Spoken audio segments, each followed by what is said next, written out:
અમૃત વાણીનું રસપાન કરાવનાર વક્તા પરમ પૂજ્ય શ્રી 1008 અધ્યાત્મ યોગી શ્રી કમલેશ કાંતિલાલ દવે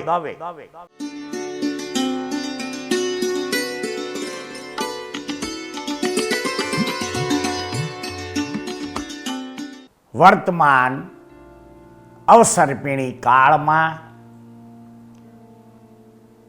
જંબુ દ્વીપના ભરત ક્ષેત્રના ભારત દેશમાં જન્મેલા છેલ્લા 24મા તીર્થંકર શ્રી મહાવીર સ્વામીને ઝુંભીકા નગરીની બહાર રુજુવાલિકા નદીના કિનારે શાલ વૃક્ષ નીચે છઠના તપ સમયે કેવળ જ્ઞાન પ્રગટ થયું હતું. કેવળ જ્ઞાન પ્રગટ થતાની સાથે જ કુદરતી કાળ રચનાના નિયમ અનુસાર ઇન્દ્રોના આસન કંપાયમાન થાય છે. ઇન્દ્રો અવધિ જ્ઞાનથી તીર્થંકર પરમાત્મા શ્રી મહાવીર સ્વામીને કેવળ જ્ઞાન ઉપજ્યું છે. એ જાણીને સંપૂર્ણ ઉત્સાહ ઉલ્લાસ ઉમંગ સાથે પોતાના શક્તિ અને સામર્થ્યથી સંવસરણની રચના કરે છે. સંવસરણની રચના કર્યા પછી તીર્થંકર પરમાત્મા શ્રી મહાવીર સ્વામી પ્રભુ પૂર્વના દ્વારેથી પ્રવેશ કરી તીર્થંકર પ્રભુ પૂર્વ દ્વારેથી પ્રવેશ કરી ઇન્દ્ર અને દેવી દેવતાઓ દ્વારા રચિત સંવસરણના મુખ્ય બેસવાના સિંહાસન પાસે આવી ત્યાં રહેલા ચૈત્ય વૃક્ષની 3 પ્રદક્ષિણા કરી નમો તિથ્થત્સ અર્થાત તીર્થાય નમઃ બોલી આસન પર બિરાજમાન થાય છે અને દેશના આપે છે. આ દેશના અર્ધમાગધી ભાષામાં માલકોશ રાગમાં અને 35 ગુણોથી યુક્ત એવી પ્રત્યક્ષ સરસ્વતી રૂપ દિવ્ય વાણીમાં વહે છે. દેશના પછી સામાન્ય રીતે તીર્થંકરો તીર્થની સ્થાપના, ગણધરોની સ્થાપના, ચતુર્વિધ સંઘની સ્થાપના કરતા હોય છે. પરંતુ મહાવીર પ્રભુના પ્રસંગમાં પ્રથમ દેશના નિષ્ફળ ગઈ, કારણ કે તે દેશના વખતે દેવી દેવતાઓ સિવાય ગણધર બની શકે, સાધુ સાધ્વી બની શકે એવા ભવ્ય મનુષ્યો હાજર રહ્યા ન હતા. પરંતુ થોડા સમય પછી ભગવાન વિહાર કરીને અપાપાપુરી નગરીમાં મહાસેનવન નામના ઉદ્યાનમાં પધારે છે અને ત્યાં દેવી દેવતાઓ સંવસરણની રચના કરે છે. અને ત્યાર પછી મહાવીર સ્વામીના પ્રભુના મુખે આ રીતે દેશના શરૂ થાય છે.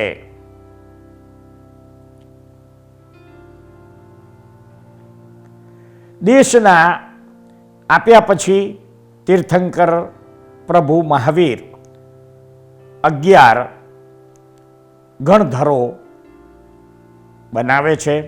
તેમાં પ્રથમ ગણધર બનનાર ભાગ્યશાળી ઇન્દ્રભૂતિ ગૌતમ હતા. મહાવીર સ્વામીની પ્રથમ સાધ્વી બનનાર સ્ત્રીનું નામ ચંદનબાળા હતું. મહાવીર પ્રભુના પ્રથમ શ્રાવક તરીકે ભાગ્યશાળી બનનાર વ્યક્તિનું નામ શંખ હતું અને મહાવીર પ્રભુની પ્રથમ શ્રાવિકા બનનાર સ્ત્રીનું નામ સુલસા હતું.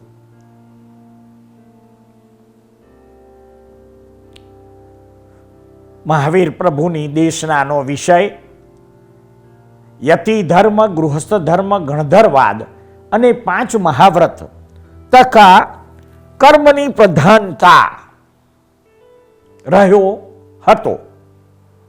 હવે આપણે મહાવીર પ્રભુના મુખે નીકળેલી દેશના સાંભળવા, સમજવા સહજ પ્રયાસ કરીશું. અહો, આ સંસાર સમુદ્રની જેવો દારૂણ છે અને તેનું કારણ વૃક્ષના બીજની જેમ કર્મ જ છે. પોતાના જ કરેલા કર્મથી વિવેક રહિત થયેલો પ્રાણી કૂવો ખોદનારની જેમ અધોગતિને પામે છે અને શુદ્ધ હૃદયવાળા પુરુષ પોતાના જ કર્મથી મહેલ બાંધનારની જેમ ઉર્ધ્વગતિને પામે છે. કર્મના બંધનું કારણ એવી પ્રાણીની હિંસા કદી પણ કરવી નહીં. હંમેશા પોતાના પ્રાણની જેમ બીજાના પ્રાણની રક્ષામાં તત્પર રહેવું. આત્મપીડાની જેમ પરજીવની પીડાને પરિહરવાને ઈચ્છતા પ્રાણીએ અસત્ય નહીં બોલતા સત્ય જ બોલવું.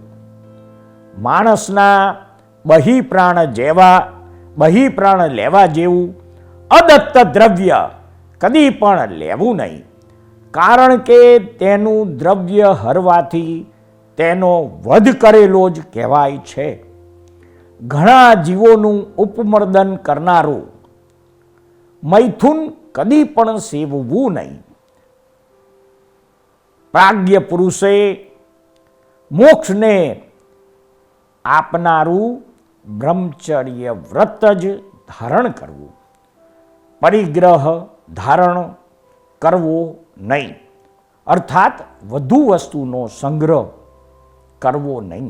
ઘણા પરિગ્રહને લીધે અધિક ભારથી બળદની જેમ પ્રાણી વિધુર થઈને અધોગતિમાં પડે છે. આ પ્રાણાતિપાત વગેરેના 2 ભેદ છે. તેમાંથી સૂક્ષ્મને જો છોડી શકાય નહીં તો પછી સૂક્ષ્મના ત્યાગમાં અનુરાગી થઈ બાદરનો તો ત્યાગ જરૂર કરવો જોઈએ. ભગવાને તીર્થંકર પરમાત્મા શ્રી મહાવીર સ્વામીએ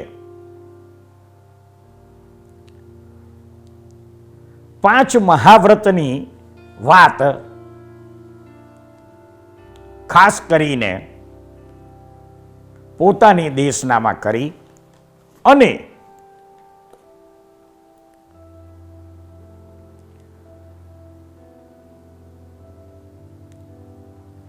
યતિ ધર્મ, ગૃહસ્થ ધર્મ, યતિ ધર્મ 10 પ્રકારનો અને ગૃહસ્થ ધર્મ, શ્રાવક ધર્મ 12 પ્રકારનો, તેની વાત અગાઉના તીર્થંકરોની દેશનામાં પણ આવી ગયું છે.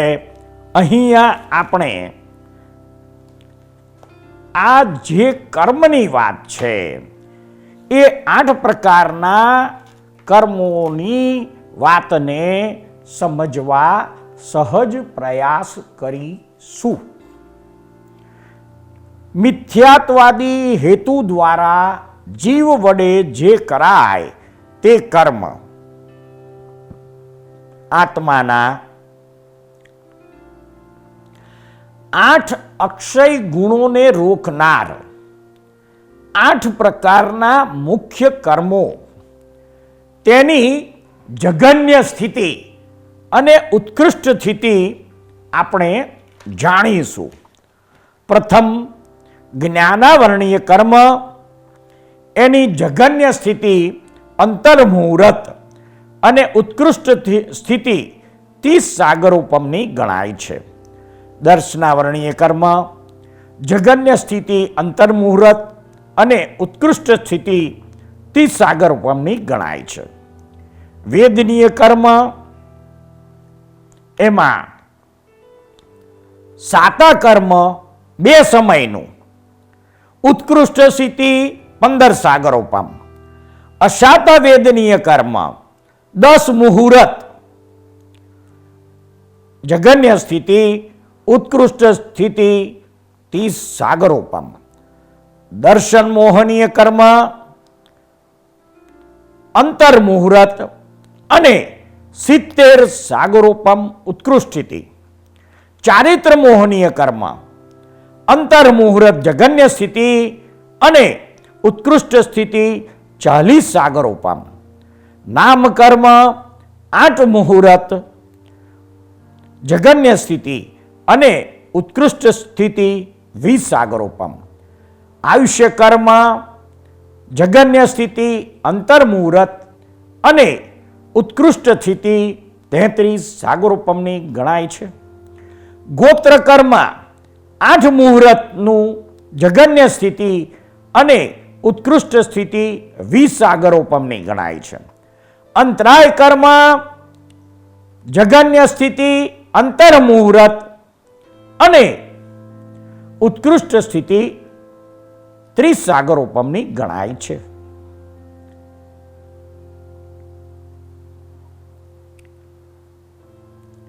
હવે આ 8 કર્મોને પાછા 2 વિભાગમાં વહેંચવામાં આવે છે. તેમાં ઘાતી કર્મ અને અઘાતી કર્મ કોને કહેવાય તે આપણે જાણીશું. આત્માના જ્ઞાન, દર્શન, ચારિત્ર અને વીર્ય, આ 4 મૂળ ગુણોને જે રોકે છે તે ઘાતી કર્મ છે. અને આત્માના મૂળ ગુણોનો જે નાશ ન કરે તે અઘાતી કર્મ છે.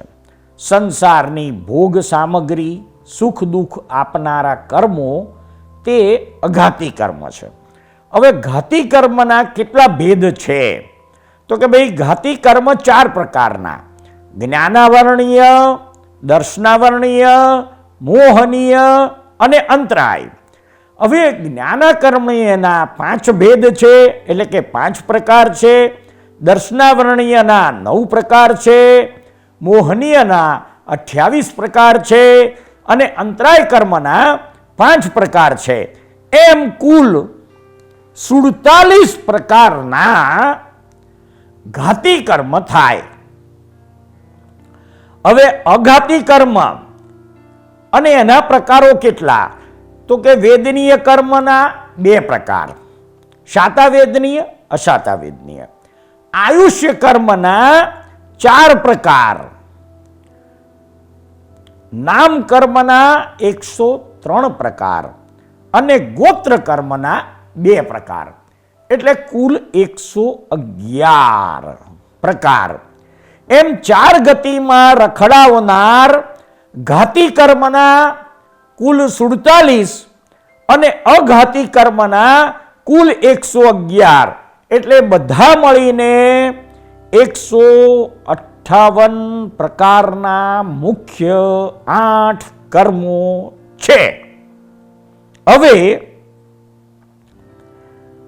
આ કર્મો આત્માના કયા ગુણને રોકે છે અને એનું દ્રષ્ટાંત આપણે જાણીશું. તો કે ભાઈ, જ્ઞાનાવરણીય કર્મ આત્માના જ્ઞાન ગુણને રોકે છે અને એનું દ્રષ્ટાંત આંખે પાટા જેવું છે. દર્શનાવરણીય કર્મ આત્માના દર્શન ગુણને રોકે છે, એનું દ્રષ્ટાંત રાજાના દ્વારપાલ જેવું છે. વેદનીય કર્મ આત્માના અવ્યાબાદ સુખને રોકે છે, મધથી ખરડાયેલ છરી જેવું છે. મોહનીય કર્મ આત્માના સમ્યક દર્શન અને ચારિત્ર ગુણને રોકે છે, એ મદિરા જેવું છે. આયુષ્ય કર્મ આત્માની અક્ષય સ્થિતિને રોકે છે, એ બેડી બંધન કારાગાર જેવું છે. નામ કર્મ આત્માના અરૂપી ગુણને રોકે છે, તે ચિત્રકાર જેવું છે. ગોત્ર કર્મ આત્માના અગુરુ લઘુ ગુણને રોકે છે, એ કુંભારના ઘડા જેવું. અંતરાય કર્મ આત્માના અનંત વીર્ય ગુણને રોકે છે, એ રાજાના ભંડારી જેવું છે. હવે જ્ઞાનાવરણીય કર્મ અને એના 5 પ્રકારો વિશે આપણે સમજવા પ્રયત્ન કરીએ. જેનામાં જ્ઞાન પ્રગટ ન થવા દેવાનું નિમિત્ત થવાનો સ્વભાવ હોય તે કાર્મણ વર્ગણાઓને જ્ઞાનાવરણીય કર્મ કહે છે. જે કર્મ આત્માના જ્ઞાન ગુણને પ્રગટ ન થવા દે અથવા જ્ઞાન ગુણના અવિકાસમાં નિમિત્ત હોય તેને જ્ઞાનાવરણીય કર્મ કહે છે. આત્માનો જે જ્ઞાયક સ્વભાવ છે તેને રોકનારું અને આવરણ લાવનારું કર્મ તે જ્ઞાનાવરણીય કર્મ કહેવાય છે. જ્ઞાનાવરણીય કર્મ પડદાની જેમ જ્ઞાનને રોકે છે. જ્ઞાનાવરણીય કર્મના 5 પ્રકાર છે, જે નીચે મુજબ છે. મતિ જ્ઞાનાવરણીય 5 ઇન્દ્રિય તથા મનથી જે જ્ઞાન થાય તે મતિ જ્ઞાન. એવા મતિ જ્ઞાનને રોકે તે મતિ જ્ઞાનાવરણીય. જે કર્મના ઉદયના નિમિત્તથી મતિ જ્ઞાન પ્રગટ ના થાય તેને મતિ જ્ઞાનાવરણીય કર્મ કહે છે. હવે શ્રુત જ્ઞાનાવરણીય, શ્રુત જ્ઞાનને રોકે તે શ્રુત જ્ઞાનાવરણીય. જે શ્રુત જ્ઞાનને રોકે અથવા પ્રગટ ન થવા દે તેને શ્રુત જ્ઞાનાવરણીય કર્મ કહેવાય છે. અવધિ જ્ઞાનાવરણીય દેવનારકીને ભવહેતુક અને મનુષ્યને ગુણહેતુક અવધિ જ્ઞાન હોય એવા અવધિ જ્ઞાનને રોકે તે અવધિ જ્ઞાનાવરણીય કર્મ. જે અવધિ જ્ઞાનનું આવરણ કરે તેને અવધિ જ્ઞાનાવરણીય કર્મ કહે છે.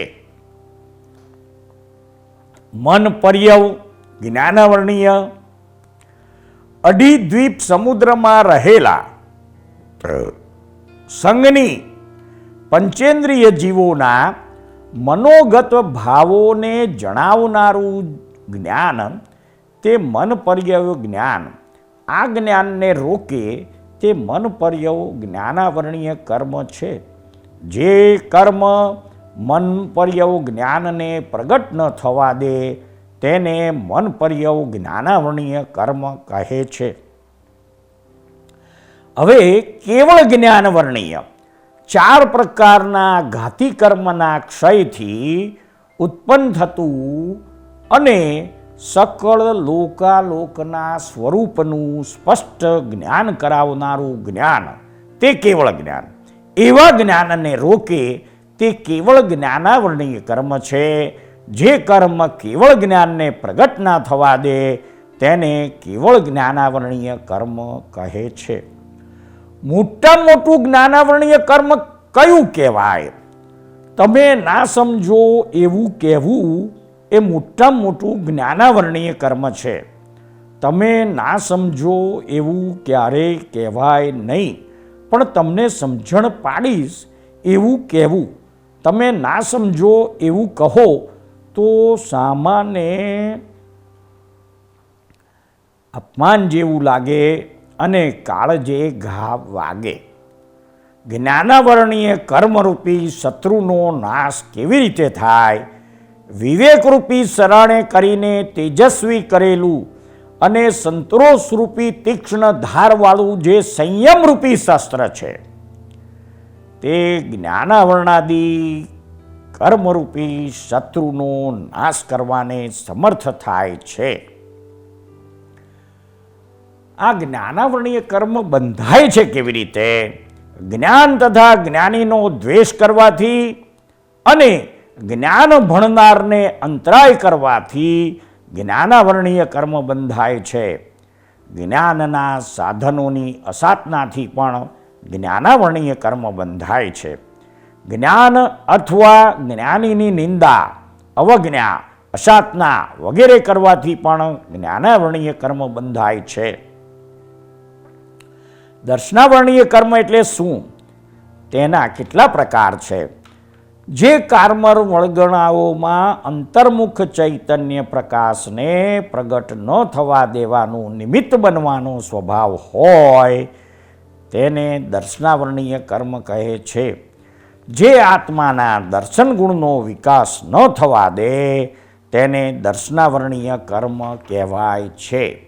દર્શન એટલે આત્માના જોવાના ગુણને રોકનારું કર્મ, તે દર્શનાવરણીય કર્મ છે. તેના કુલ 9 પ્રકાર છે. ચક્ષુ દર્શનાવરણીય, જેના ઉદયથી આંખનું આવરણ થાય તે ચક્ષુ દર્શનાવરણીય કર્મ છે. જે કર્મ ચક્ષુ દર્શન ન થવા દે તે ચક્ષુ દર્શનાવરણીય કર્મ કહેવાય છે. અચક્ષુ દર્શનાવરણીય, જેના ઉદયથી ચક્ષુ સિવાય અન્ય ઇન્દ્રિયોનું આવરણ થાય તે કર્મ અચક્ષુ દર્શન ન થવા દે તેને અચક્ષુ દર્શનાવરણીય કર્મ કહેવાય છે. અવધિ દર્શનાવરણીય, જેના ઉદયથી રૂપી પદાર્થો સ્પષ્ટપણે ન દેખાય તે અવધિ દર્શનાવરણીય કર્મ, એટલે કે જે અવધિ દર્શન ન થવા દે તેને અવધિ દર્શનાવરણીય કર્મ કહેવાય છે. હવે કેવળ દર્શનાવરણીય, જેના ઉદયથી જગતના તમામ રૂપી અને અરૂપી પદાર્થો ન જોઈ શકાય, એટલે કે જે કર્મ કેવળ દર્શન પ્રગટ ન થવા દે તેને કેવળ દર્શનાવરણીય કર્મ કહે છે. નિંદ્રા, ઊંઘ, જે કર્મના ઉદયથી સાધારણ નિંદ્રા આવે, એટલે કે જેના ઉદયથી જીવ સુખેથી જાગી શકે તે નિંદ્રા કર્મ કહેવાય. નિંદ્રા, જે કર્મના ઉદયથી ગાઢ નિંદ્રા આવે, જાગ્યા પછી પણ ફરીથી નિંદ્રામાં આવી જાય અને જેનાથી દર્શન અથવા સસ્વંવેદન ન થઈ શકે તેને નિંદ્રા દર્શનાવરણીય કર્મ કહે છે. જેના ઉદયથી દુઃખ,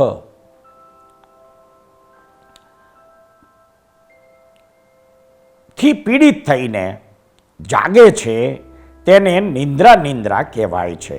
પ્રચલા, જે કર્મના ઉદયથી જીવને ઊભા કે બેઠા ઊંઘ આવે તેને પ્રચલા કહે છે. હવે પ્રચલા, જે કર્મના ઉદયથી જીવને રસ્તે ચાલતા ઊંઘ આવે તો, અથવા તો જે કર્મના ઉદયથી એવી નિંદ્રા આવે કે જેમાં અંગ ઉપાંગ હાલે ચાલે, દાંત કચકચાવે, મોઢામાંથી લાળ નીકળે અને જેનાથી દર્શનો યોગ ન થઈ શકે તેને પ્રચલા દર્શનાવરણીય કર્મ કહે છે. સત્યાન ગૃદ્ધિ અથવા થીણદ્વી, જેના ઉદયથી જીવ દિવસે ચિંતવેલા કાર્યને ઊંઘમાં કરી આવે અને આ વ્યક્તિને ઊંઘમાં વાસુદેવના બળ કરતાં અડધું બળ હોય છે. આ ઊંઘ અતિ વિચિત્ર છે. આ નિંદ્રાવાળો જીવ મોટા ભાગે મૃત્યુ પામ્યા પછી નરકમાં જાય છે.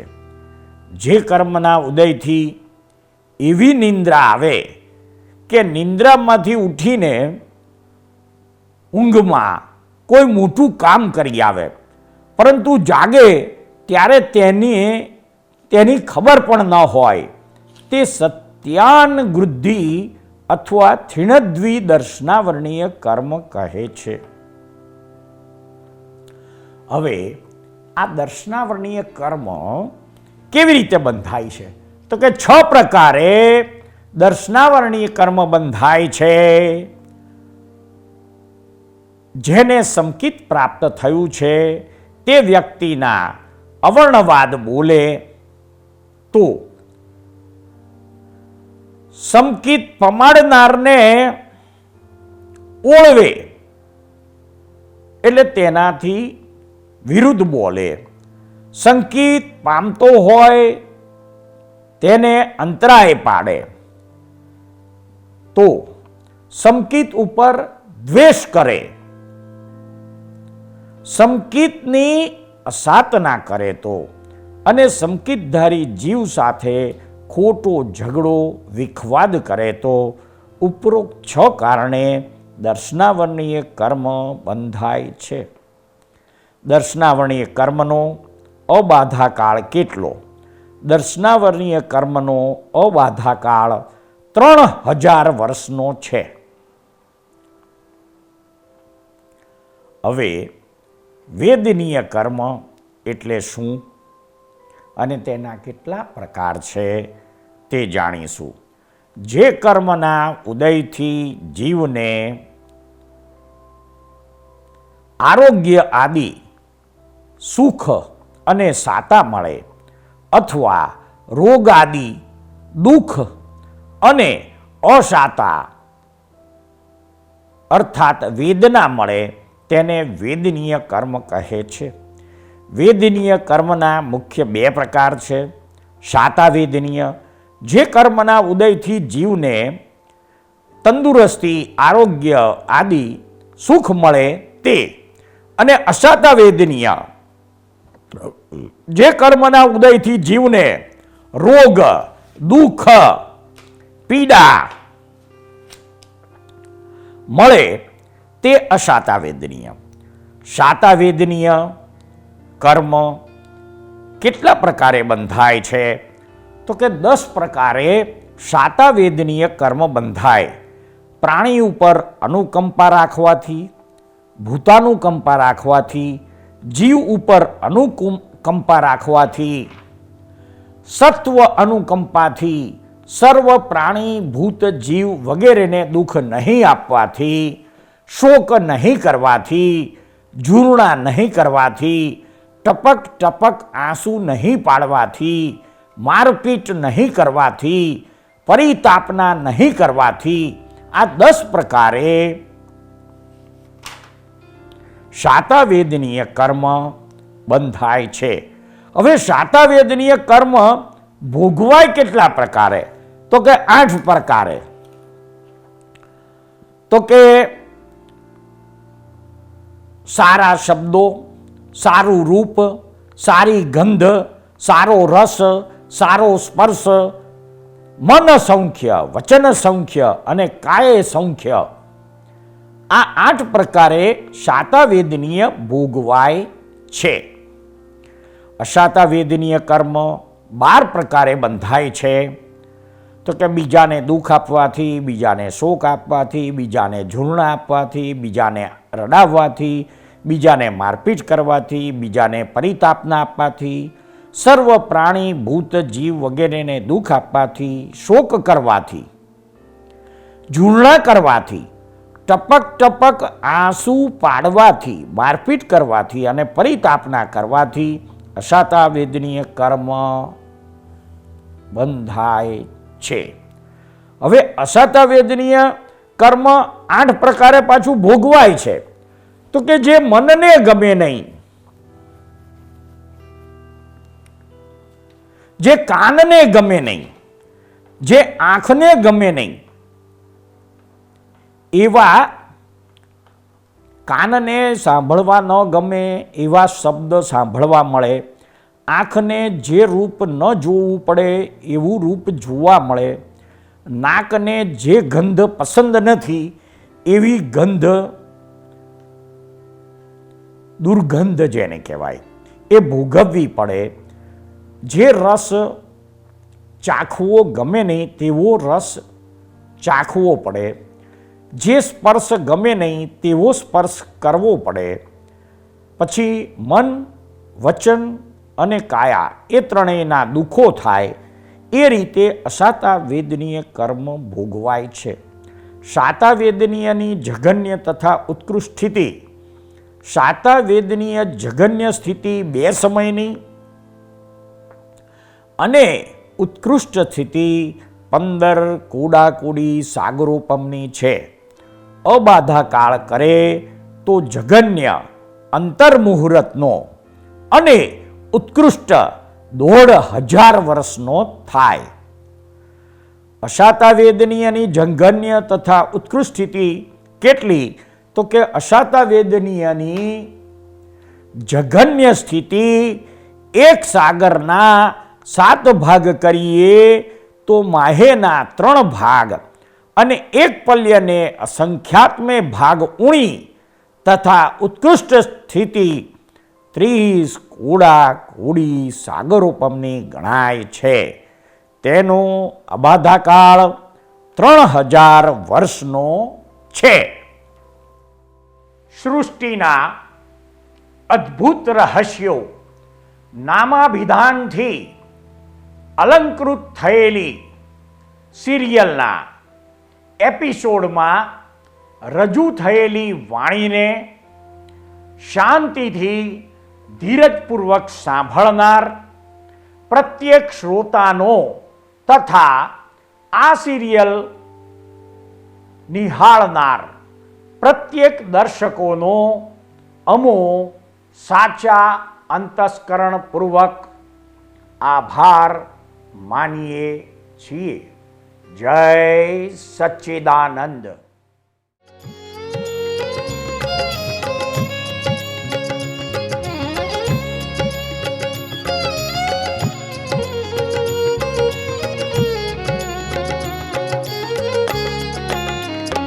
तीर्थंकर विहरमान शत शत कोटि प्रणाम.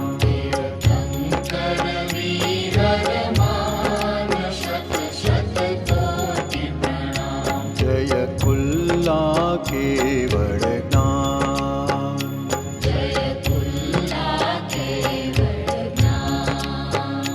तीर्थंकर विहरमान शत शत कोटि प्रणाम.